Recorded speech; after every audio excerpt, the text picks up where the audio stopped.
3 ways to have a revolution without violence. The political right faces what appears to be an insurmountable problem.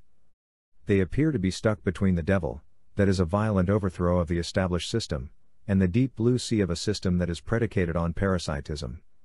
We cannot go forward, and yet it seems unwise if not impossible to destroy the very thing that is destroying us. No one wants to experience a revolution, not the least because it never appears to achieve more than a change of leadership. But let's examine the situation more closely. There might be something others have missed.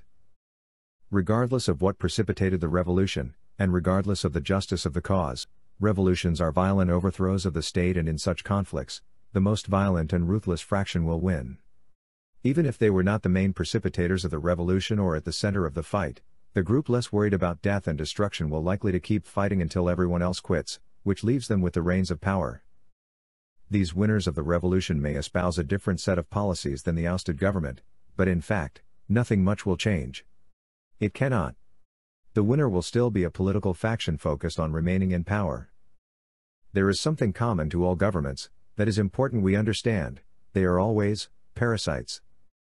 It does not matter if they ally themselves with the rich or the poor, in the end they will exploit a large percentage of the population, to gain the support of a key constituency. From this base they will gradually expand their support by promising to provide some benefit. This might be nothing more than a reduced level of extortion. But there is no government that can give anything it has not removed from some other group. The people have a strong vested interest in going along with the scam, or what is ultimately a pyramid scheme. Those at the top of the pyramid receive the most benefits whilst the lower levels end up paying the costs of the government. Even if the outlier group receives benefits, these benefits will not make up for the losses they incur. Whether these are direct costs, as with taxation, or indirect costs, as with lost opportunities and lowered incomes, the costs are real. This might not seem like an important insight, but the reality is, governments are at best brokers. They create legislative barriers between people, then broker engagement. Buyer and sellers must go through a process designed by the state, before. We want policing, but it is the government that we must go through to get policing. We supply the funds for a system of justice, but it is the government that allocates the funds. It is also the government that defines what is illegal and the degree to which it is forbidden. This is an area in which what the government makes illegal, and what the people abhor, does not always coincide. One of the things the state considers very serious and deserving of the most draconian response to, is revolution. To some extent this is explained because, according to the state, the people do have an alternative way to make their will and displeasure known. That is the ballot box. However, it is not all that the state would like us to believe. In their mind the only option is to choose government. What if one does not want another government? How does one vote to eliminate government? If the only motor company in the world was Ford and Ford gave us the choice between a black Ford and a red one, would we believe these choices allowed us to buy a boat? In fact, the majority of people do not want to be governed. Perhaps no one wishes to be governed. However, the vast majority of people would prefer, if everyone else was governed. We do not think we need to be governed at the individual level, but we are certain that society needs to be governed. We believe there are a lot of bad actors. We know we are not one of them. But if there are bad actors outside of government, how do we know for sure these bad actors are not found in government? What would keep them out? Indeed, if we are not clear on what defines a bad actor, how do we know the state is not where bad actors are created? If we were governed by organized crime, rather than by elected officials, how would we know? The problem is, if there is a link between criminals and government, would the government highlight the similarities, or try and convince us there is something different about how criminal gangs work and how the government works? There is an easily established fact that cannot be disputed. A criminal gang is a criminal gang does not produce products people want to buy. Neither does the government. All the goods and services offered by gangs and governments cost society more than they add in value. This is why governments and gangs must be supported by force or threats of force. Gangs earn money selling drugs, but no one would buy them if they had to pay a price solely determined by the market. If drug dealers had to pay the costs created by their products, they could not operate, not in a truly free market. Anyone taking drugs would soon be unable to function in a community in which there were no state subsidies. A priori in apologetics is a movement to remove all government regulations. Every cost must be paid at source, by the originator of that cost. If we all pay for what we get, without exception, there is no role for the state to pay. Do you want to know how deep the deception is, or how successful has been the brainwashing? Understand this. If we each paid for what we got, there would be no role for the state to play. The level of difference between Babylon and Eden, or how far down the rabbit hole of Babylon we have fallen, can be quantified by how much the state is embedded in our lives.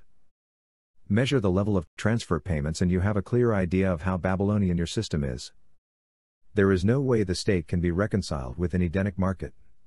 This is a market or system with no externalizations. This world needs a revolutionary theocracy, a revolutionary economics, and a revolutionary political movement. We need a meta-revolution that revolutionizes the way we do revolution, a metalution. Such a revolution does not use the conventional means of revolution. It does not utilize violence. It is Edenic, meaning it is revolutionary in its perfection and its refusal to create externalities. The revolution must reject the oversight of the state, by definition. A true revolutionary economy grounded as it is in the free market, not only does not need the state, but it must also eliminate the role of the state. No role of the state must be permitted to exist. The politics of revolution requires a politics based on perfection. Revolutionary policy is made by the ones who pay the policy costs, not bureaucrats. There are three routes to revolution and the dissimulation of the state.